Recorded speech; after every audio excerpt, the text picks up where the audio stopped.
just love butterflies. In fact, they are probably my favorite kind of insect. Yeah.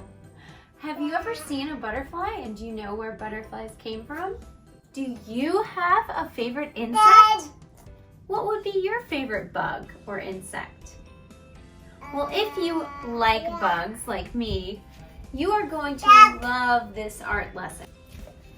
We get to learn about not only bugs and science, but we also get to learn about some really cool painting techniques, and we get to look at this book, one of my favorite books by Eric Carle, The Very Hungry Caterpillar. We get to learn about the style and the way that he painted his illustrations in this book, and we get to study color. So let's roll up our sleeves, get our aprons on, and let's get ready to paint.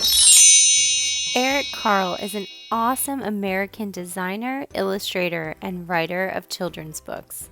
He's most known for The Very Hungry Caterpillar, which has sold over 50 million copies.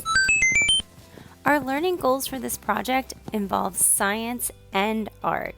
So we want to understand the life cycles of butterflies, and we want to learn about insects, but we also want to understand techniques that we can use in art for painting and how to use color. So we're going to be starting with a piece of 9x12 white paper where we're going to write our name on the back. Since we are going to be painting the whole piece of paper, we want to use a big paintbrush and also get a cup of water. We are going to be starting with the two primary colors, blue and yellow. Use your paintbrush to quickly blend those two colors together, and voila, you should have lots of different shades of green. Try not to overmix your green, just paint enough until you have all the white space covered. Now we quickly want to add another element of art called texture. Texture is how something feels, and we can create interesting textures in that really thick wet paint by combing through it with different things. I'm just using cardboard to create combs to comb through it, but you can pretty much use almost anything. Once you have finished filling your whole page with texture, then you get to try something really cool. If your paint is still wet, you can actually flip your paper over onto another piece of paper and make a print. A print is like a copy, so you're pretty much just making another copy of your same colors and texture.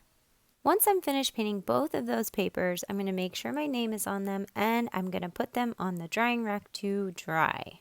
Now we're going to be mixing and making some new colors, so we're going to need some fresh new water and a very clean paintbrush. Once you have your clean brush and your clean paper, then we're going to use another primary color, which is red. Red and green are complementary colors, which means if you mix them, you get brown.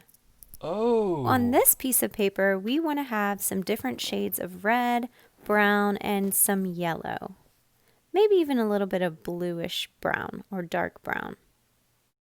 Now, once your papers are dry, then we're going to get our pencil and we're going to start drawing some shapes. If you are making the hungry caterpillar, the shapes are kind of like skinny ovals, and I like to draw them on the back of my painted paper just so I can see my pencil marks a little bit easier. Once you've drawn all the parts of your insect body, then you're going to carefully cut them out and lay them out on another sheet of paper. You don't want to glue them down until you're sure that all the body parts fit and they look interesting on your page. Since I glued my caterpillar onto a white piece of paper, I'm actually adding a little bit of yellow watercolor paint just around the edges of his body, just to make it look like it's shining like in the book. Now, my caterpillar looks super cute, but it looks just like Eric Carle's. So I want to get extra creative and use my scraps of paper to invent my own bug. Remember, all insects have 6 legs. They have a head, a thorax, an abdomen, and then of course you can add some really cute eyes, antennas, and wings if you want. Just make sure that you draw the body parts really big so they take up all the space on your paper. So I hope you've enjoyed learning about bugs, the elements of art, and making your own awesome insect. Say bye.